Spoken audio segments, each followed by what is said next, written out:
L'événement de la semaine, c'est bien évidemment Donald Trump qui parvient à obtenir l'investiture. Alors la concrétisation, l'officialisation sera faite cet été lors de la convention du Parti républicain à Cleveland à partir du 15 juillet. Mais voilà, d'ores et déjà, Donald Trump a le nombre de délégués suffisant qui lui permet de dire qu'il sera le finaliste de l'élection présidentielle en novembre prochain. Face à tout cela, on en oublie Hillary Clinton. Il ne lui manque plus que 83 délégués pour obtenir la nomination. Mais voilà, elle ne parvient toujours pas à faire la différence. Quels sont les problèmes d'Hillary Clinton? C'est parti. Problème numéro 1, évidemment l'affaire des emails. C'est très compliqué pour vous en France.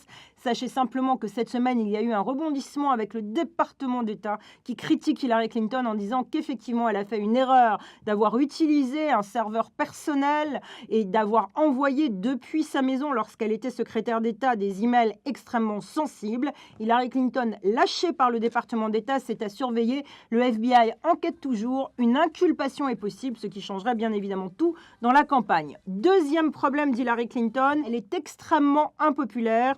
Regardez ce sondage fait par nos confrères d'ABC News. 60% des Américains ne sont pas contents que Donald Trump se présente, mais surtout 53% des Américains ne veulent pas entendre parler d'Hillary Clinton. 6 électeurs sur 10 n'aiment pas Hillary Clinton. C'est un grand problème quand on fait campagne pour devenir présidente des États-Unis. Troisième problème d'Hillary Clinton, évidemment Bernie Sanders. Bernie Sanders qui est la vedette absolue. Bernie Sanders qui propose cette semaine un débat télévisé à Donald Trump en disant « Je voudrais que cela soit dans le plus grand stade américain du moment ». Papy Sanders, comme on le surnomme, est déchaîné.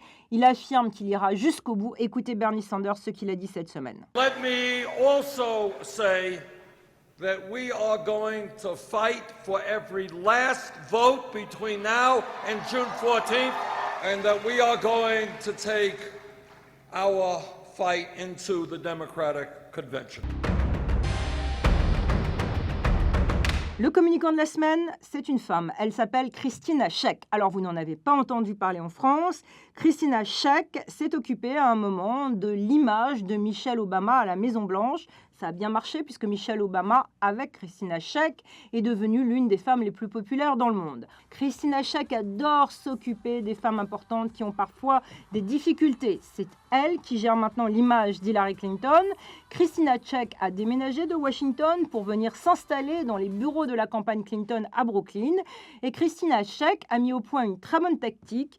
Elle ne laisse pas Hillary Clinton faire des interviews trop sérieuses avec des journalistes politiques qui posent des questions. Non, Christina Scheck privilégie les émissions People. La dernière interview d'Hillary Clinton, c'était donc dans une émission de variété, le show d'Hélène. Regardez. So we're going to show you pictures of two people, and you're going to choose one over the other. Then we'll keep switching until we narrow it down to who you're... This is very helpful. We're going to pick your vice president. You're welcome. Okay. All right, let's Don't start. tell anybody, because you want it to be a big surprise. Yes. George? I don't know. Some people are saying Mark, but I think most people are saying George. I think that's a very... Oh. Now who? Oh. Now.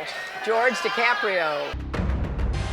La campagne Trump a déjà commencé une guerre totale contre Hillary Clinton. Une guerre en mettant en scène la vie privée du couple Clinton. Alors on se souvient en 1999 de l'affaire Monica Lewinsky. Eh bien en 2016, c'est reparti avec Donald Trump qui a demandé à sa campagne de montrer comment Bill Clinton au cours des années s'était comporté avec les femmes.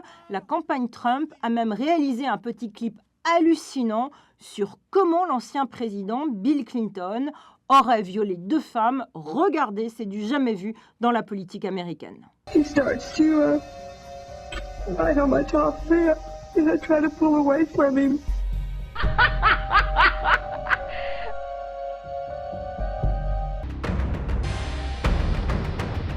Le clic-clac de la semaine, eh bien, c'est Guantanamo. Guantanamo que Barack Obama avait promis de fermer lors de sa campagne en 2007. Le visage de Barack Obama, lorsque je suis allée à Guantanamo cette semaine, était bien dans la salle à manger. Guantanamo n'a pas fermé. Il reste 80 détenus.